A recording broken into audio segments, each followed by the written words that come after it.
लम्से जाना। किस्त नंबर 31। अस्कलम Laiba Khan. I love you यार, मैं तुमसे बहुत मोहब्बत करता हूँ। शायद ये लफ्ज़ ही कम है मेरी मोहब्बत के इजहार के लिए। आरिश खानज़ादा इसके बालों में हाथ फेरते कह रहा था। मैं भी आपसे इजहार करूँगी, लेकिन अभी नहीं। ऐसा ना हो कि कहीं आपकी मोहब्बत कम हो जाए और मेरी ज़्यादा हो जाए। शरारत से कहते हुए ओरला ने उठकर दूसरी तरफ जाना चाहा। मेरी जान, अब कहीं और जाना ही नामुमकिन है। एक बार अगर तुम आरिश की बाहों में समा गई तो उसके बाद तो तुम्हारी रिहाई ही नामुमकिन है। आरिश ने बेबाक भरे अंदाज में कहते उसे झटका देकर अपनी गोद में बिठाया था। आरिश, क्या हो गया? मुझे भूख लग रही है कि आपने यहाँ पर खाने का इंतजाम नहीं किया। इसके लौटते जज्बात से घबरा कर उर्जला ने जल्दी से बहाना खड़ा। वैसे मुमकिन था उसे भूख भी लग रही थी। क्यों नहीं मेरी जान, आ जाओ खाना खाते हैं। आरिश खानज़ादा ने इसका हाथ पकड़ा और कॉटेज के बिल्कुल बाहर अपोजिट साइड पर निकल आया था, जहाँ पर सी साइड पर खूबसूरत सा हटनुमा लाइट्स और पर्दे लगाकर खूबसूरत सा टेबल वहाँ पर खाने से सजाया हुआ था। तेज़ हवा चलने के बायस उर्जला के बाल इधर से उधर उड़ते इसके चेहरे पर आकर उसे बार तंग कर रहे थे। साथ ही अपने दोनों हाथ सख्ती से कोट की जेबों में डाले वो बुरी तरह से कांपते हुए अपने दांत बजने से रोक रही थी, क्योंकि जैसे जैसे रात बढ़ रही थी सर्दी की हिद्दत भी शिद्दत इख्तियार करती जा रही थी। कुछ ज़्यादा ही सर्दी लग रही है मुझे लगता है मेरी जान को, आरिश ने कहा और साथ ही उर्जला के हाथ से इसका कैचर पकड़ते हुए इसके बैग पर लहराते इसके सारे बालों को अपने हाथ में लेकर जूड़े में कैद करने लगा। उर्जला जब घर से निकली थी तो बालों को जूड़े में ही कैद किया था, लेकिन बाल गीले होने की वजह से उसे मज़ीद सर्दी लग रही थी, क्योंकि पानी की बूंदें टपकते हुए इसी कमीज़ को भी गीला कर रहे थे। इसलिए इसने अपने बाल खोल लिए थे और सिर्फ 10 मिनट में ही इसके बाल हवा के तेज़ चलने के बायस जल्दी से सूख गए थे। तो अब जब इसके बार बार मुंह पर आ रहे थे तो आरिश खानज़ादा ने इसके बालों को दोबारा से जूड़े में कैद कर लिया था। इसके सर पर दुपट्टा देते हुए इसके कंधे के गिर्द बाजू हाइल करते उसे कदम ब कदम उठाकर इस हट में ले आया था। जी तो शहजादी, बताएं आप क्या खाना पसंद करेंगी? आरिश खानज़ादा ने एक अदा से कहते हुए इसके लिए चेयर पीछे खींची और उसे बैठने का इशारा किया। शहजादी के खिताब पर उर्जला खिलखिलाकर हंसी थी। एक तो उसे सर्दी लग रही थी और ऊपर से बार बार हंसा भी रहा था। उर्जला ने कहा कि जो भी हो, ये शहजादी खाना पसंद करेगी, लेकिन इस वक्त इस शहजादी को भूख बहुत ज़्यादा लग रही है, तो याद रहे कि खाना भी ज़्यादा। उर्जला ने भी चेहरे पर आए छोटे छोटे बालों को कान के पीछे उड़सते कहा, मेरी जान, मेरी शहजादी का दिल बड़ा होना चाहिए। खाना तो मैंने वैसे ही बहुत ज़्यादा यहाँ पर ऑर्डर कर रखा है, आरिश खानदा ने कहा, साथ ही इसकी प्लेट में बिरयानी भी निकालने लगा था। बिरयानी गर्म ही थी, क्योंकि बिरयानी से मुसलसल धुआं उड़ रहा था। साथ ही साथ आरिश ने इसके सामने कबाब की प्लेट भी रख ली थी और कहा कि जी मेरी शहजादी, शुरू हो जाए फिर। अपना फेवरेट डिशेस को यहाँ पर सस्ता देखकर उर्जला की भूख मज़ीद चमक उठी थी और वो भी खाना खाना शुरू हो गई थी। साथ आरिश ने भी अपनी प्लेट में बिरयानी निकाली और वो भी छोटे छोटे नवाले खाना शुरू हो गया था। उसे भूख कहाँ लग रही थी, उसे तो बस अपनी शहजादी को देखकर ही दिल भरा भरा सा लग रहा था। खुशी ही इस कदर थी कि वो उसे भर चुकी थी। कुछ और चाहिए? आरिश हनूस उर्जला की तरफ देखते पूछा तो उर्जला नफ़ी में सर हिलाया था और साथ ही बड़े इन्हमाक से खाना खा रही थी। तो दूसरी तरफ आरिश भी बड़े इन्हमाक से उसे देखने में मसरूफ़ था। आरिश यहाँ से वापस कब जाएंगे? वहाँ पर जरीश और बसीर लाला की शादी की तैयारियाँ भी तो शुरू हो गई हैं। उर्जला को अचानक से याद आया तो जल्दी से आरिश की तरफ देखते हुए पूछा, जी हमारी कल की ही फ़्लाइट है, क्योंकि कल ही बसीर और जरीश की मेहंदी नाइट है। आरिश ने इसकी तरफ मुस्कुरा कर देखते कहा तो उर्जला का दिल एकदम से बुझ सा गया। वो इतने खूबसूरत लम्हात को गुजारने के बाद यहाँ से अब जा रही थी। एक हफ्ता इतनी जल्दी गुजर गया था कि उसे कुछ पता ही नहीं चला। अभी तक तो इसके सफ़र की थकान भी सही से नहीं निकली थी और अब उन्हें वापस सवार जाना था। उदास क्यों हो रही हो मेरी जान, हम दोबारा यहाँ पर वापस भी आ जाएंगे और जब अगली बार आएंगे तो ज़्यादा टाइम के लिए आएंगे, ठीक है? इसलिए मेरी जान उदास नहीं होते। आरिश ने बड़े प्यार से इसके सुर्ख से गाल को छुआ था जो सर्दी की वजह से सुर्ख पड़ रहे थे। साथ ही साथ इसके चेहरे पर मायूस और उदासी के तासुरात को देख सकता था, इसीलिए उसे तसल्ली देते कहा था। कहा, आरिश अब यहाँ से वापस जाकर आपने भी काम में बिजी हो जाना है और मैंने भी दोबारा यहाँ पर आकर ऐसे टाइम गुजारने का मौका हमें भला कब मिलेगा? उर्जला ने उदास दिल से कहा था, जानती थी कि अब दोबारा यहाँ पर आना बहुत ही मुश्किल होगा। वो लोग अपने काम से टाइम निकालेंगे तभी तो वो लोग यहाँ पर आएंगे। अभी भी तो आरिश उसे ज़बरदस्ती ही लाया था, वरना वो इसके साथ कहाँ आना चाह रही थी। अगर उसे मालूम होता कि ये सफ़र इतना खुशगवार और इतना हसीन गुजरेगा तो वो मना करने में एक पल भी ज़ाया नहीं करती और आरिश के साथ चली आती। कोई बात नहीं मेरी जान, जिस वक्त और जिस मंथ में हम पर काम का बर्डन कम होगा हम इसी मंथ आ जाएंगे। ठीक है, अब उदास नहीं हो मेरी शहज़ादी, खाना खाओ। आरिश खानज़ादा ने उसे पुरसुकून करके कहा तो उर्सला खानज़ादी ने भी हाँ में सर हिलाते खाना खाने में मसरूफ़ हो गई थी और आरिश भी अपने पसंदीदा काम यानी उसे देखने में मसरूफ़ हो गया था। अस्सलाम वालेकुम, क्या हाल है? तबीयत कैसी है अब आपकी? सलीम खानज़ादा मौज़ला के कमरे में दाखिल होते बोला, जो नहायत ही कसलमंदी से बेड पर लेटी जर्द चेहरा लिए हुई थी। सलीम खानज़ादा तो अपनी लिटिल पैरी को इस हालत में देखकर तड़प उठा था। काम का तो ज़्यादा बोझ पड़ गया था कि ना वो रूहान की तरफ तवज्जो दे पा रहा था और ना ही इसकी तरफ। एक तो वैसे ही घर में शादी थी और कोई भी फंक्शन होता घर में तो सारे ही इंतज़ाम उसे करने पड़ते। ऐसा नहीं था कि इसके और भाई काम नहीं करते, लेकिन ज़्यादातर जिम्मेदारियां इस पर ही आ जाती थीं। ऊपर से ऑफिस का काम भी था, इसलिए दो से बिल्कुल भी इन दोनों के पास टाइम आने का टाइम नहीं मिला था। बैकयार्ड में ही कभी कभी वो काम करते सो जाया करता था और सुबह अपने कमरे में आकर सिर्फ फ्रेश होता, दोबारा से काम के लिए निकल जाता। अब कल बसीर और उसकी बहन की मेहंदी नाइट थी, तभी वो ऑफिस के सारे काम से छुटकारा पाकर अब घर की तैयारियों में मसरूफ़ हो जाना था। उसे जरिश से पता चला कि मोहल्ले की तबीयत ख़राब है और तभी वो यहाँ पर भागा भागा चला है। मेरी जान, क्या हो गया? ऐसी क्यों हो गई हो? चेहरा इतना जर्द क्यों हो रहा है? सलीम खानज़ादा ने बेड पर इसके पास बैठते हुए साइड लैंप को ऑन किया। पूरे कमरे में ही अंधेरा छाया हुआ था। उसे हैरत हो रही थी, इसकी इतनी तबीयत ख़राब है और घर में किसी को पता भी नहीं। दूसरी तरफ उसे खुद पर गुस्सा और अफसोस बेक वक्त हुआ था कि उसे पूछने और देखने क्यों नहीं आया था। उसे बेड पर बिठाकर लैंप की रोशनी में इसका जर्द चेहरा देखते हुए सलीम खानज़ादा तड़प उठा था। जिस चेहरे पर हर वक्त शादाबियाँ घुली रहती थी, अब वो चेहरा जर्द था। आंखों के नीचे हल्के भी साफ वाज़ेह तौर पर नुमाया हो रहे थे, जो इसकी तकलीफ़ का वाज़ेह तौर पर चीख चीख कर बयान कर रहे थे। इतनी तबीयत ख़राब थी तो मुझे बताया क्यों नहीं? उठकर मेरे पास ही आ जाती या आप किसी से बोलकर मुझे बुला लेती, मैं आपको हॉस्पिटल लेकर चला जाता। मेरे बच्चे, सलीम खानज़ादा ने इसके माथे पर बोसा देते हुए इसके गले के गिर्द अपने बाजू हाइल करते उसे ज़ोर से अपने सीने से लगाया था। इसकी छोटी सी जान की इतनी तबीयत ख़राब थी और वो बेखबर था। मैं ठीक हूँ, मौसला ने घबराए हुए लहजे में कहा था। अब उसे जो बीमारी हुई थी, इसके जो पीरियड्स आए थे, इसके बारे में वो ज़रम को तो नहीं बता सकती थी ना। इसलिए यही कहना बेहतर समझा कि कहीं ऐसा ना हो कि वो ज़िद करे और इसे पूछे कि वो बताए कि उसे क्या हुआ है, कैसे ठीक हो। खुद की हालत देखी है, कल घर में मेहंदी है और आपकी ये हालत हुई पड़ी है। जल्दी से उठो और मेरे साथ हॉस्पिटल चलें ताकि आपका चेकअप हो, करवा कर प्रॉपरली डॉक्टर को दवाइयाँ लिख कर दे, इस तकलीफ़ से आपको छुटकारा हासिल हो। सलीम खानज़ादा ने प्यार से कहते अपने अंगूठे से इसका गाल रब कर दिया, उसे जैसे हॉस्पिटल जाने के लिए मनाना चाहा। नहीं नहीं, मैं ठीक हूँ। ज़रीशा भी मेरे लिए दवाइयाँ लेकर आ गई थी, मैंने वो खाई थी, तो अब उसकी वजह से मैं ठीक हूँ। अब वो परेशान ना हो, मैं कल तक बिल्कुल ठीक हो जाऊँगी, मौसला ने घबराए हुए लहजे में कहा था। ज़रम ने इसके घबराए लहजे को देखते हुए दिल ही दिल में अपनी मुस्कुराहट दबा रहा था। जानता था कि उसे क्या प्रॉब्लम होगी। छोटी सी जान को इतनी तकलीफ़ में देखकर ज़रम को दुख भी हो रहा था। जरीश ने तो उसे कुछ भी नहीं बताया था कि मौसलों को पीरियड्स हुए, लेकिन वो खुद समझदार था। और दूसरी तरफ जब मुलाजिम दवाइयाँ लेने जा रहा था तो वापसी पर दवाइयाँ वही जरीश के हवाले करने आया था, जो जरीश ने बोला था कि इसका सर दर्द हो रहा था, इसलिए इसने दवाइयाँ मंगवाई थी और मौसला के लिए भी मंगवाई हैं, क्योंकि उसे भी हल्का हल्का सा बुखार हो रहा था।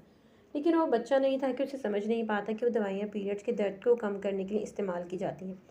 और वैसे भी अगर उसे कुछ पता नहीं होता तो वो गूगल भी कर सकता था। आजकल का दौर तो ऐसा जदीद बन गया था कि कुछ भी गूगल पर लिखो तो अगले ही पल गूगल आपको सब कुछ हर्फ ब हर्फ बता देता है।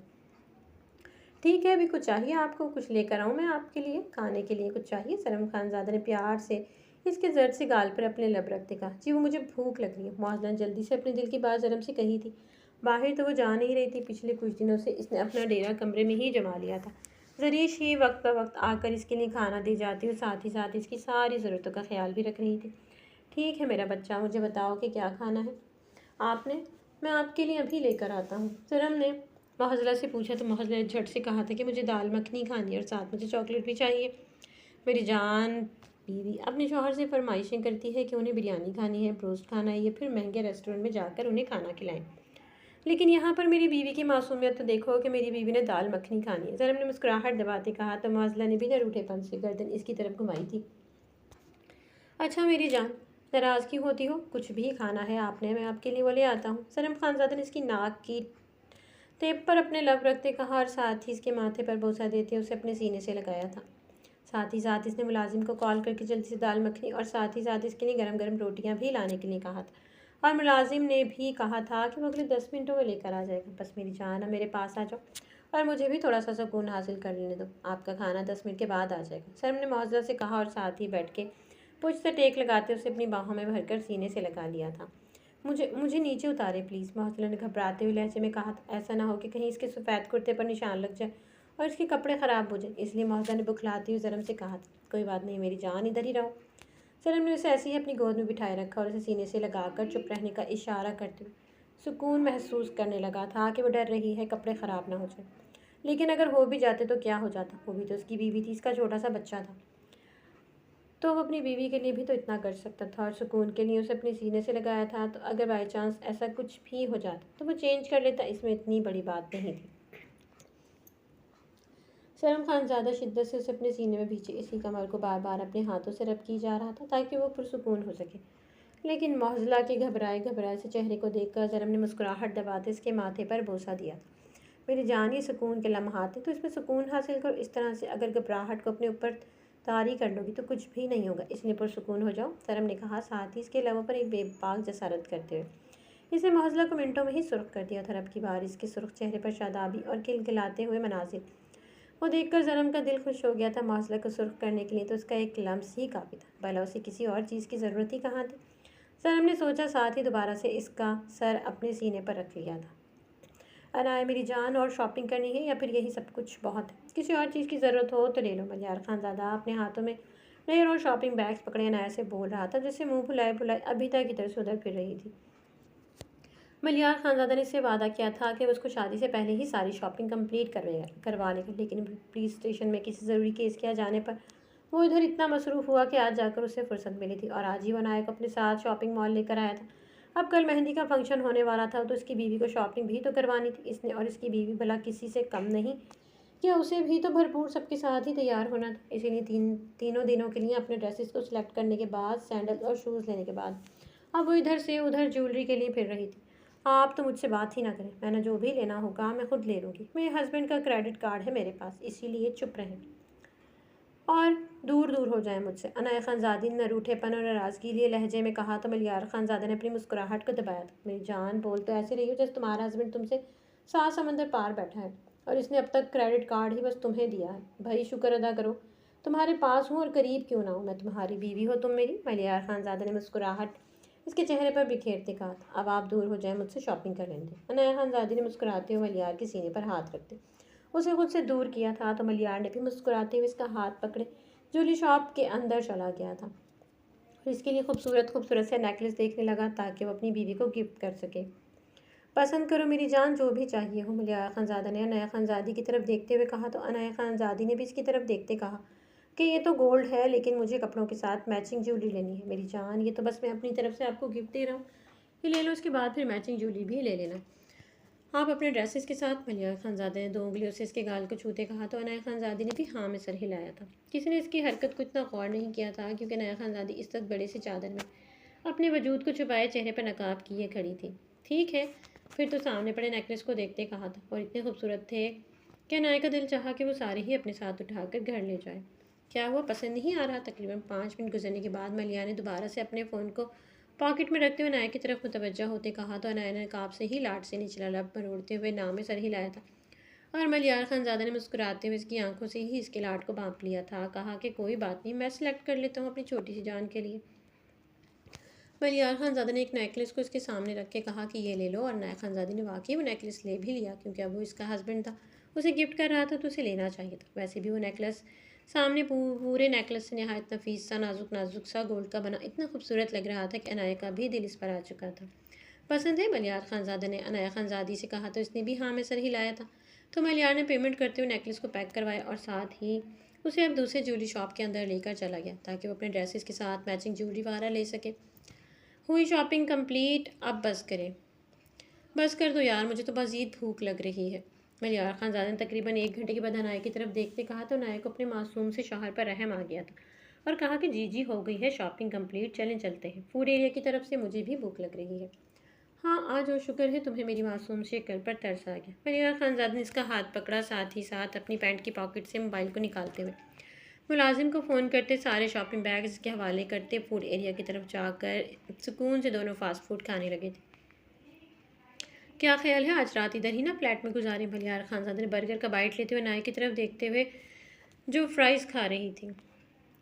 बिल्कुल भी नहीं, अभी इतनी रात भी नहीं हुई कि हम हवेली के लिए निकल ना सकें। जानती हूँ कि पहुँचते पहुँचते देर हो जाएगी, लेकिन यहाँ पे तो बिल्कुल भी नहीं रुकना। अनाया ने कुछ रात पहले वाला मंजर याद के तो ख्वाब से झुरझुरी ली थी। यहाँ इस्लामाबाद के फ्लैट में तो उसकी चीखें निकलवा देता था। इसलिए से यहाँ पर बिल्कुल भी नहीं रुकना। मेरी जान घबरा के और ये प्रॉमिस बहुत नरमी से करूँगा कि जो कुछ भी करूँगा। मलियारा खानदान ने इसकी आंखों में खौफ को देखते हुए बेबाकी से एक आंख दबाते कहा था। साथ ही मुस्कुराहट भी दबाई थी। जानता था कि वो क्यों डर रही है। आखिर सब कुछ उसी का किया धरा तो था। अगर वो इससे नहीं डरती तो मज़ीद क्या करती। ठीक है, आप यहीं पर रुक जाएं, मैं मुलाजिम के साथ अकेली ही हवेली चली जाऊंगी। अनाया ने इस बार उसे धमकी दी थी। कहा था। मलियार खानजादा फ़ौरन से लाइन पर आया था। ठीक है, याद रहेगी। याद है यार, ये धमकी क्यों दे रही हो? मुल्क की वज़ीर आज़म थोड़ी हो तुम जो तुम्हारा हर हुक्म चलेगा मुझ पर। मलियार खानजादा ने घूर कर इसकी तरफ देखते हुए कहा था। मलिक मुल्क की वज़ीर आज़म न सही, तुम्हारी वज़ीर आज़म ही हो और तुम्हारे दिल की भी, इसलिए ज़्यादा इधर उधर करने की ज़रूरत नहीं। अकेली हवेली चली जाऊंगी, फिर सबको जवाब देते रहना। हाँ हाँ ठीक है, अब अगर खा लिया हो सब कुछ तो चले। अनाया खानजादी से कहते मलियार खानजादा ने नाराज नाराज से लहजे में कहा था। नहीं, अभी तो मुझे भूख लग रही है। अगर देर हो रही है तो ऐसा करें, ये सब कुछ पैक करवा लें, मैं गाड़ी में ही खा लूँगी। अनाया ने जल्दी से मलियार से कहा था और मलियार ने भी हाँ में सर हिलाया था, क्योंकि वो नकाब में अनकंफर्टेबल होकर खा रही थी। गाड़ी के शीशे ब्लैक थे तो वो इजीली नकाब हटाकर खा सकती थी। इसलिए वेटर को बुलाकर बिल देते और साथ सपाकी का खाना पैक करवाने का कहते वो भी इंतज़ार करने लगा कि वेटर खाना लाए तो वो लोग चलते बने। मलियार खानजादा मुस्कुराते हुए नाई की आंखों में देख रहा था, जिसकी आंखों से पजल होती यहाँ से वहाँ अपना ध्यान लगाने की नाकाम सी कोशिशें कर रही थी, लेकिन फिर भी मलियार खानजादा की बेबाक निगाहें इसका पीछा ही नहीं छोड़ रही थी। प्लीज़ ना, यहाँ देखने की क्या ज़रूरत है? अनाया ने कन्फ्यूज से शक्ल बनाते कहा तो मलियार खानजादे के चेहरे पर गहरी मुस्कुराहट ने अहाता किया था। साथ ही वेटर बाकी का खाना पैक करके लाया तो मलियार खानजादा ने एक हाथ में खाने का शॉपर, दूसरे हाथ में नाय का हाथ पकड़े अपनी गाड़ी की तरफ चल दिया था। जरीश और बसीर खानजादा का मेहंदी का फंक्शन शाम 7 बजे से स्टार्ट होने वाला था और इस वक्त 6 बज रहे थे।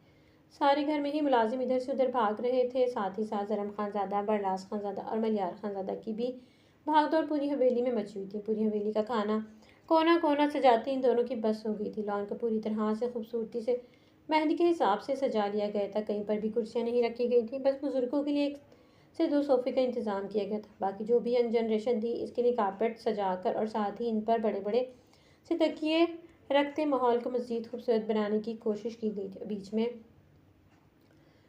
बीच में रखा हुआ पठान खावान जो पठान बहुत शौक से पीते हैं, और साथ ही साथ ड्राई फ्रूट्स की एक बड़ी सी ट्रे जगह जगह रखी हुई थी सवाद पे। इस वक्त सर्दी अरूज पर थी और इस वक्त सर्दी में ड्राई फ्रूट्स के साथ कहवा पीने का एक अलग ही मज़ा आ जाना था लोगों को।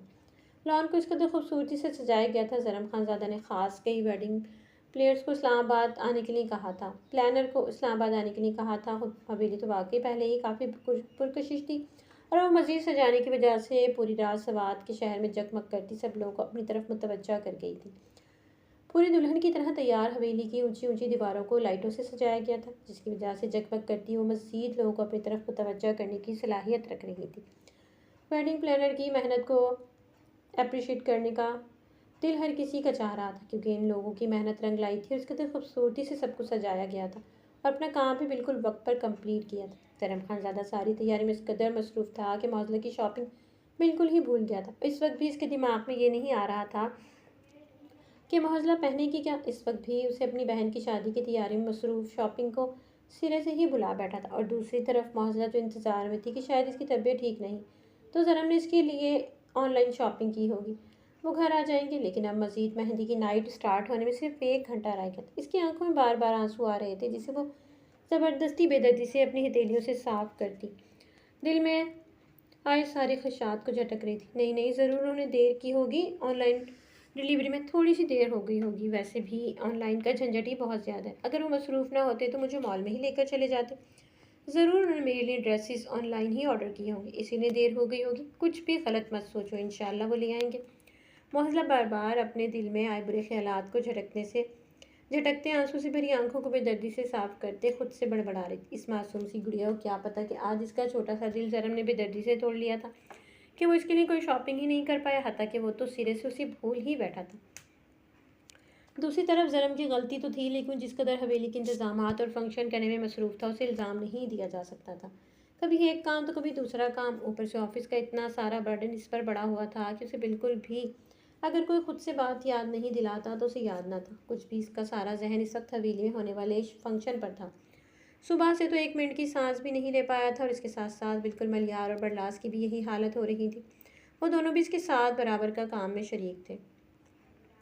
जो जो वक्त गुजरता जा रहा था मौसला का नन्हा सा दिल बैठता जा रहा था। अब वो मजीद मेहंदी के फंक्शन स्टार्ट होने में सिर्फ और सिर्फ आधा घंटा रह गया था। अब दिल बुरा करते हुए उदास सा चेहरा लिए वो उठी और अपनी अलमारी की तरफ बढ़ते हुए कोई ड्रेस सेलेक्ट कर लेगी ताकि वो मेहंदी के फंक्शन में तैयार हो सके। अपनी उदासी और नाराज़गी वो किसी पर भी जाहिर नहीं करना चाहती थी। वो हमेशा ही ऐसी थी कि अगर किसी से नाराज़ होती या फिर उदास होती तो अपने चेहरे के एक्सप्रेशन बिल्कुल स्पॉट तासरात रखती थी। बस अपनी आप ही के सामने अपने जज्बात का इजहार करती। उसे पता था कि इसकी आप ही 10 से 20 मिनट में पहुंचने ही वाली है। 4 घंटे पहले जहाँ इसने अपनी आप ही से फ़ोन पर पूछा था तो महज़र ने उसे बताया था कि वो एयरपोर्ट पर है और बस कुछ ही टाइम में वो लोग हवेली पहुंच जाएंगे। इस्लामाबाद से सवात तक का रास्ता भी काफ़ी फासले पर था। अब पहुंचते पहुंचते देर सवेर तो हो ही जानी थी इन लोगों को। इसीलिए मज़ीद अब अगर वो तैयार भी नहीं हुई तो जरीश का मूड भी ऑफ हो जाना था क्योंकि ये दिन इसके लिए काफ़ी स्पेशल था और खुद से जुड़े मुंसलिक लोगों को वो बिल्कुल भी उदास नहीं देख सकती थी। और दूसरी तरफ इसकी आप ही इतनी दूर से इतनी खुशी के दिन गुजार कर आ रही थी। वो नहीं चाहती थी कि घर में एंटर होकर भी उसे देखकर वो उदास हो जाए। कपड़े तो उसके पास बहुत सारे थे लेकिन नो डाउट के थे सब पुराने जो वो कहीं ना कहीं एक ना एक बार पहन चुकी थी। अपना एक लाइट पीच कलर का ड्रेस निकालते हुए उसने देखा कि मेहंदी के लिहाज से बिल्कुल फिट था। ना ज़्यादा ओवर लग रहा था और ना ज़्यादा सिंपल। ड्रेस के दामन पर सिंपल सी बॉर्डर वाली कढ़ाई का काम हुआ था और दुपट्टा इसका काफ़ी भारी था। ये ड्रेस वो एक बार किसी फंक्शन में कैरी कर चुकी थी लेकिन अभी उसे याद नहीं आ रहा था। लेकिन पहन वो ज़रूर चुकी थी क्योंकि इस ड्रेस में इसकी पिक्चर अभी तक उर्तला के मोबाइल में सेव थी। बेइंतहा उदास दिल के साथ वो वॉशरूम शावर लेने गई थी ताकि बाद में वो तैयार हो सके। इसका दिल तो उदास था लेकिन किसी और को बिल्कुल भी उदास नहीं देखना चाहती, इसीलिए वो पुराने ड्रेस में ही मैनेज कर सकती थी। बाकी तो वो ज़र्म से इस कदर नाराज़ थी कि इसके बारे में वो अब किसी से बात करने का इरादा ही नहीं रखती थी। जरीश खानजादी इस वक्त ड्रेसिंग टेबल के मिरर के सामने चेयर पर बैठी पार्लर वाली को देख रही थी जो महारत से अपना काम करते हुए अपनी कारकर्दगी दिखाते इसके चेहरे के नैन नक्श को मज़ीद खूबसूरत बना रही थी मेकअप करके। मेहंदी का ड्रेस इसने इस वक्त पहना हुआ था ग्रीन कलर का लॉन्ग भारी सा फ्रॉक पहने जिस पर जगह जगह भारी नगों से काम किया गया था। दुपट्टे को फिलहाल इसने साइड पर रखा था। मेकअप कंप्लीट हो जाना था। ज्वेलरी के बाद वो अपने दुपट्टे को पार्लर वाली से ही सेट करने का इरादा रखती थी। और कितना टाइम लेगा, कब से मैं बैठी हूँ, मैं थक गई हूँ। जरीश खानजादी ने थक कर ये तीसरी बार पार्लर वाली से पूछा था। वो पिछले 1 घंटे से बैठी हुई थी और बैठ कर इसकी कमर आकर चुकी थी। मजीदा वो थक गई थी, आराम करना चाहती थी। जानती थी कि अब मेहंदी का फंक्शन स्टार्ट होगा तो रात देर तक चलेगा। जी जी मैम, बस हो गया, लिपस्टिक रहती है आपकी, वो लगा लूँ, इसके बाद आप आराम कर लीजिएगा और ज्वेलरी बाद में पहन लेना, पार्लर वाले ने जरीश की तरफ देखते कहा। तो जरीश ने हाँ में सर हिलाया था। जी भाई, तो हमारी ब्राइड अभी तक तैयार नहीं हुई। अनाया खानजादी ब्लैक कलर का लॉन्ग फ्रॉक पहने, बालों को पॉनी टेल में कैद किए, दो शरारती लटों को अपने चेहरे पर लटकाए, हल्का सा मेकअप किए, दुपट्टे को स्टाइल से कंधे पर लटकाए जरीश के कमरे में दाखिल होते बोली थी। अरे वाह, मैं तो ब्राइड टू भी लग रही हूँ, लेकिन हमारी जो ब्राइड रह चुकी है इसकी शादी हो चुकी है। वो तो लगता है कि आज अपने शौहर पर बिजलियाँ गिराने का इरादा रखती है। इतना प्यारा कौन लगता है, जरीश खानजादी ने अनाया की तरफ देखते कहा। तो अनाया की खिलखिलाहट इसके कमरे में गूंजी थी। जरीश भी मुस्कुराते पार्लर वाली को जल्दी का इशारा करते अपनी लिपस्टिक लगाने का बता रही थी। बस देख लें आप ही, मैं तो हूँ ही खूबसूरत, कुछ भी पहन लूँ तो वो जच ही जाता है। अनाया खानजादी ने मकरूर सा होते कहा, साथ ही अपने बालों को पीछे झटकते एक अदा से कहते हुए अब जरीश के बेड पर बैठ गई थी। इस वक्त जरीश की लिपस्टिक लग रही थी, इसलिए सिर्फ हम पर इत्तेफाक करते हुए इसने अनाया को बाद में जवाब देने का सोचा था। औजला और आरिश लाला आ गए हैं क्या? लिपस्टिक लगने के बाद जरीश खानजादी ने सोफे की तरफ बढ़ते अपना सारा सामान सोफे से उठाते हैं बेड पर रखते हुए सोफे पर लेटे अनाया से पूछा था। पता नहीं अभी, अनाया मजीद को जवाब देती कि औजला कमरे का दरवाज़ा खोलकर अंदर दाखिल हुई थी अपने कपड़ों के साथ। जी जी पहुंच गई हूँ मैं, ये ले मैं भी आ गई आपकी मेहंदी नाइट को मजीद स्पेशल बनाने के लिए, औजला ने कमरे में दाखिल होकर चहक कर कहा था। जरीश और अनाया ने औजला को चमकते हुए चेहरे को देखकर दिल में शुक्र अदा करते मुस्कुराते हुए इसका इस्तकबाल किया था। दोनों उठकर इसके करीब हुई और गले लगाते हुए उसे ड्रेसिंग टेबल पर पार्लर वाली के पास लाकर बिठाया था कि वो अपना मेकअप करवाएं। यार बहुत ज़ालिम हो तुम लोग, इतना लंबा सफ़र तय करके आई हूँ तो थोड़ा सा आराम तो करने देते, डायरेक्टली मेकअप करने के लिए बिठा दिया है। औजला ने दोनों को शिकायती अंदाज में देखते कहा तो दोनों ही ने ही मुस्कुराते उसे चुप रहने का इशारा किया था। तुम सब लोग यहाँ पर हो तो मेरी गुड़िया कहाँ पर है? औजला ने बेचैन होते मौजला के बारे में जरीश की तरफ देखते हुए पूछा था। वो अपने कमरे में तैयार हो रही होगी, भी थोड़ी देर तक आ जाएगी, जरीश ने मौजला की तरफ देखते कहा था। तो ओरजला ने भी हाँ में सर हिलाया था। उसे मौजला से मिलने की जल्दी थी, लेकिन वो पहले यहाँ पर आ गई थी ताकि ब्राइड टू बी को भी तो देख सके। कोई ना, वो तैयार होकर दोबारा मौजला के पास जाने का इरादा रखती थी। चलो जरीश, अब आराम कर लिया है, अब जल्दी से उठो और ज्वेलरी और दुपट्टे को सेट करवा लो, देर हो रही है, नीचे भी चलना है। ओरजला ने तैयार होने के बाद अपने दुपट्टे को कंधे पर सेट करते हुए जरीश से कहा, जो अब तक मोबाइल में स्क्रॉलिंग करते सोफे पर आरामदेह अंदाज में लेटी आराम फरमा रही थी। हाँ हाँ हाँ यार, बस उठती हुई इतनी ज़बरदस्त नींद आ रही है। एक तो मुझे समझ नहीं आता कि जिसकी भी शादी हो उसे नींद क्यों आ जाती है। फंक्शन के वक्त जरीश ने मुंह बसोरते कहा। इसके नैन नक्श इस कदर अट्रैक्टिव और खूबसूरत लग रहे थे। इसके मुंह चुड़ाने पर अनाया और उजला ने बेसाख्ता ही माशाल्लाह कहते इसकी नज़र उतारी थी। यार अब तुम दोनों बस भी करो, इतनी भी कोई खूबसूरत नहीं लग रही हो। खूबसूरत तो मैं तब लगूंगी जब मुझे देखकर वो क्रैक दिमाग वाला खानज़ादा बेशरम खानज़ादा बेहोश हो जाएगा। जरीश खानज़ादा ने खिलखिलाते हुए बसीर खानज़ादा को बेशरम कहकर मुखातिब किया तो उर्जला और पार्लर वाली का कहा गुंजा था। अलबत्ता अनाया ने नरूडेपन से जरीश की तरफ देखा था। वो उसकी लाला को बेशरम बोल रही थी तो उसे तो बुरा ही लगना था ना। जरीश आप मेरे लाला के बारे में ऐसा ना बोले, मुझे बहन से नंद बनने पर मजबूर ना करें, और मैं बिल्कुल भी अच्छी नंद नहीं बनूंगी अपने भाई से, और मामा से आपकी बहुत सारी चुगलियां करूंगी और आपको हर वक्त सताती रहूंगी। अनाया ने अपनी मुस्कुराहट को दबाते क्यूट से एक्सप्रेशन से जरीश की तरफ देखते कहा तो इस बार पार्लर वाली जरीश और उर्जला का कहा बेसाख्ता था। ओहो, लगता है कि मेरा बच्चा नाराज़ हो गया, चलाओ यहाँ नहीं करती तुम्हारे इस बेशरम लाला को। इस तरह से मुखातिब जरीश ने मुस्कुराहट दबाते साथ ही इसका गाल खींचते हुए दोबारा से बसीर को इसी नाम से मुखातिब किया तो अनाया ने नाराज सी शक्ल बनाकर इसकी तरफ देखा था। अच्छा यार, मेरी मासूम सी नन तौबा मेरी नहीं तो कहती मैं तुम्हारे भाई को। अब जरीश ने हाथ उठाते कहा तो इस पर अनाया के चेहरे पर भी मुस्कुराहट आई थी। पार्लर भाई ने जल्दी से आगे बढ़ते खूबसूरत से ज्वेलरी से पहनाते इसके बालों को टाइट से जुड़े में कैद किया, साथ ही दुपट्टे को जूड़े पर टिकाते हुए बहुत सारी पिनीस के साथ एडजस्ट करते दुपट्टे कोनों को जरीश के आस्तीनों से अटैच कर लिया था और इस तरह दुपट्टे को इस स्टाइल से सजाते हुए दुपट्टे और फ्रॉक की अलग ही लुक नजर आ रही थी। वाओ, मान गए आपको पार्लर वाली आपी। अनाया ने पार्लर वाली को इससे खताब से बुलाया तो इस बार चारों का ही कमरे में कहा गूंजा था। टक टक में आ जाऊं? सनम खानजादा ने कमरे का दरवाज़ा नॉक करते हुए पूछा था तो जरीश ने जल्दी से आगे बढ़ते हुए दरवाज़ा खुद ही अपने लाला के लिए खोल दिया था। जरीश धड़कते हुए दिल के साथ अपने लाला के सामने खड़ी इनकी आंखों में देख रही थी। जरीश को देखते हैरत से आंखें खुली रह गई थी। क्या हुआ, मैं अच्छी नहीं लग रही क्या लाला? जरीश ने कांपते दिल से पूछा था। तुम कौन हो? मैं तो अपनी जरीश गुड़िया को देखने आया था। सनम खानजादा ने शरारत से इसकी तरफ देखते कहा तो जरीश की आंखों में आंसू चमकने लगे और अपने भाई के सीने से लगते उसने आंसू बहाना शुरू कर दिए। ओहो गुड़िया, क्या हो गया? अब दूसरे घर को रुखसत थोड़ी ना हो रही हो जो इस तरह से आंसू बहाकर बाकी सबको भी इमोशनल कर रही हो। सनम खानजादा ने प्यार से अपनी बहन के बालों पर लब रखते उसे पुरसुकून करना चाहा था। तो किसने कहा मैं रुखसत होने के गम में रो रही हूँ? जरीश मुंह बसोरते ज़रम की तरफ देखते हुए बोली। अच्छा, मैं जानता हूँ बसीर की किस्मत फूटने वाली है, शायद इसी के गम में आप रो रही हैं। सनम खानजादा ने मज़ीद शरारत से जरीश की तरफ देखते हुए कहा था। इस वक्त सनम खानजादा वाइट कलर का कुर्ता पहने जो कि इसके चेस्ट के साथ बिल्कुल चिपका हुआ था, इसकी बॉडी को मज़ीद नुमाया कर रहा था। आस्तीन इसके बाजू से बिल्कुल जुड़े हुए थे। इस कुर्ते में इसका लंबा दराज का तो नफासत से सजे हुए बालों को देखते वो हर लड़की का हसीन सा ख्वाब बन रहा था। लाला, जरीश ने वार्निंग करते हुए निगाहों से अपने लाला की तरफ देखा था और जरम ने भी मुस्कुराते उसके माथे पर बोसा देते कहा कि मेरी लाडली बहन बहुत खूबसूरत लग रही है। अच्छा, और हम खूबसूरत नहीं लग रहे लाला? अनाया खानजादी ने मासूम में से जरम लाला की तरफ देखते कहा तो जरम ने मुस्कुराते अनाया और उर्जा के सर पर हाथ रखा था। कमरे में इधर से उधर नजर दौड़ाने पर उसे मौजला कहीं भी नजर आई थी। कल काम में मसरूफ होने की वजह से वो उसे बिल्कुल भी देख नहीं पाया था। चलें आप सब लोग बातें करें, मैं मौजला से मिलकर आ जाऊँ। मौजला ने लोगों की तरफ देखते कहा और कमरे से बाहर कदम बढ़ाने के लिए एक कदम उठाया ही था कि मौजला खुद ही दरवाज़ा खोलकर अंदर आ गई। पीच कलर से सिंपल सी कमीज शलवार में भारी दुपट्टे से तंग लापरवाही से कंधे पर यूं ही छोड़े बालों को साइड मांग निकाल कर सेट किए वो दूल्हे दूल्हे चेहरे के साथ ही कमरे में दाखिल हुई थी। सब लोगों की नज़र बेसाख्ता इस गुड़िया की तरफ उठी थी जो बिना मेकअप के ही सबको मात दे चुकी थी। इस वक्त मौजला की मासूमियत से भरपूर बिना मेकअप का चेहरा इन सबसे प्यारा लग रहा था। तुमने पुराने कपड़े क्यों पहने? क्या तुमने शॉपिंग नहीं की? और जनाब इख्तियार उसे इस ड्रेस में देखते कहा तो मौजला से पूछा था और मौजला अपनी आपी की बात सुनकर जल्दी से इनकी तरफ बढ़ती इनके सीने से लग चुकी थी। ओरजला को इस तरह से मौजला से बोलने पर इसने पुराने कपड़े क्यों पहने? अनाया और जरीश ने हैरत से ओरजला की तरफ देखा था। वो सभी कंफ्यूज भरी नज़रों से मौजला की तरफ देख रहे थे और जरम खानजादा तो अपनी सांस से ही रोक बैठा था। इसने क्या कर दिया था? अपनी बहन की शादी की तैयारियों में वो इस कदर मसरूफ़ हो चुका था कि अपनी मनकूहा के लिए इसने कोई शॉपिंग भी नहीं की थी। बेख्तियार ही इसको कमरे में घुटन सी होने लगी थी। अपनी जहन पर इतना बड़ा बोझ वो किस तरह से बर्दाश्त कर पाएगा। उर्सला की रोई रोई सी सुर्ख आंखें, बहती हुई नाक और उसके सुर्ख से गाल को देखते ही ज़रम खानज़ादा को मज़ीद गिल्ट ने आ घेरा था। वो इतना लापरवाह कैसे हो सकता था कि इसकी अपनी बीवी की शादी की शॉपिंग ही नहीं करवाई, और इसकी बीवी इसकी बहन के मेहंदी वाले दिन इसकी लापरवाही के नतीजे में पुराने कपड़े पहने बैठी थी।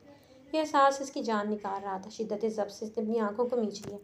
मौजला की आंखों में नाराज़गी अपने लिए बिल्कुल भी नहीं देख सकता था। इसने क्या कर दिया था? Shit shit. अपने दिल में बहुत सारी सोचों के लिए ज़रम खानज़ादा मौजला को ही देख रहा था, जो आंसू बहाते अपनी आप ही के गले लगी हुई थी। तो मेरे प्यारे रीडर्स, मैं बहुत थकी हुई, इसलिए मैं बस बिज़ी भी थी, तो मैं इसलिए आप लोगों के लिए जो है ना वो स्टोरी जो है वो नहीं कर पाई, बना पाई या एडिट कर पाई। तो इसलिए मैं आपको पीडीएफ से ही दे रही हूँ, और इससे ज़्यादा मज़ीद मैं स्टोरी आप लोगों के लिए जो है वॉइस ओवर नहीं कर सकती। तो माज़रत के साथ नेक्स्ट फिर इंशाल्लाह कोशिश करूँगी कि अच्छी सी एपिसोड आप लोगों के लिए जो है वो बनाऊँ और अपलोड करूँ। तो अपना बहुत सारा ख्याल रखिएगा। कहानी आपको अच्छी लगे तो कमेंट बॉक्स में अपनी कीमती राय का इज़हार ज़रूर दीजिएगा। मिलते हैं नेक्स्ट कहानी के साथ, तब तक के लिए अपना बहुत सारा ख्याल रखिएगा। अल्लाह हाफ़िज़।